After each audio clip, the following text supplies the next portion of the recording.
Yeah, I think they're, I just answered this question on the teleconference, their completeness, they defensive rebound, they offensive rebound, they block some shots, they run the floor, and Bryce Johnson is playing at a high level, and again, their ability to, impact the game in different ways with their depth and their experience is impressive, along with their perimeter talent. It's an experienced team that certainly has talent, and they've been very, very effective in transition on the glass and making some plays.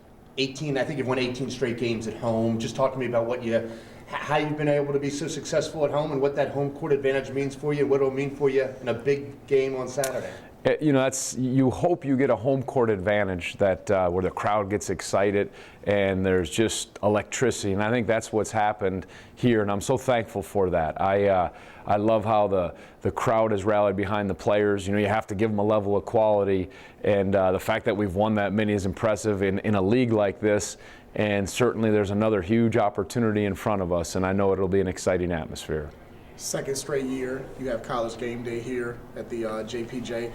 What are some of the challenges that you have to deal with having College Game Day here to be here for pregame, and how will last year's experience help you this time around? Yeah, last year, you don't get to shoot around the day of the game, and I think the experience of going through it last year hopefully helps. It's a big game for us either way. I think it's exciting for the fans, and the community gets pretty riled up about it, and it's great that it's here. I don't think you have to just ignore it and block it out totally, but I don't think, again, you can become intoxicated with it. You just treat it for what it is, and I guess that's a good sign that it's here. You're playing a great team in Carolina. We're in a strong spot, and it's a hotly contested conference race. So I think the fact that it's here, hopefully it'll bring a lot of excitement, and we can play at our best in a good situation and on a big stage. The last 6 or 7 games for you in the regular season, how do you think that will help you guys as you go into the ACC tournament and through the NCAA tournament, mentally focused? Yeah, I think right. Someone gave the stat that this is the toughest, or we have the toughest remaining schedule in America, and I think it shows if there's any areas where the bolts are a little loose or there's any leaks. Well, it's going to expose those, and hopefully you can figure those out and work on them heading into postseason play.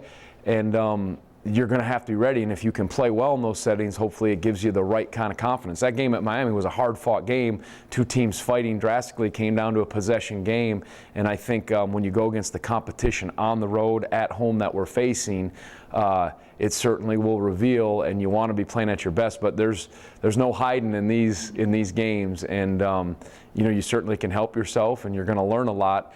Even at this stage of the year, but you have to be ready, and we want to try to play our best, and this will be a tremendous opportunity to do that against this competition.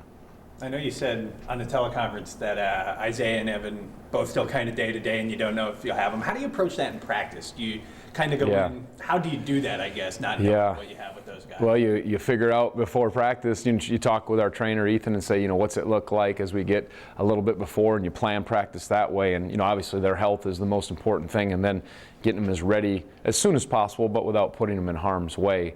And then you have to adjust. I think a lot of teams battle, injuries, and guys at this stage of the year, you want to be as healthy as you can and have productive practices, and you try to do that with what you have. Who's kind of in that spot with Isaiah? Who's kind of the next man up? Is it Toby, Saul, kind of all of them? It was Evan, we're our rotation.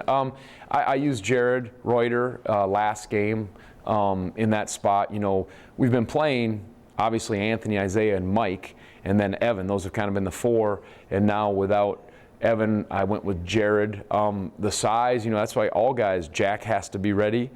He's played for us. At times we've gone 4 perimeter players, so I think all things are on the board, and you have to be ready based on, what the game's presenting and, the matchups and all those kinds of things. Is North Carolina as athletic as anybody you faced this year? We've played some really athletic teams, but absolutely, with top to bottom, their size.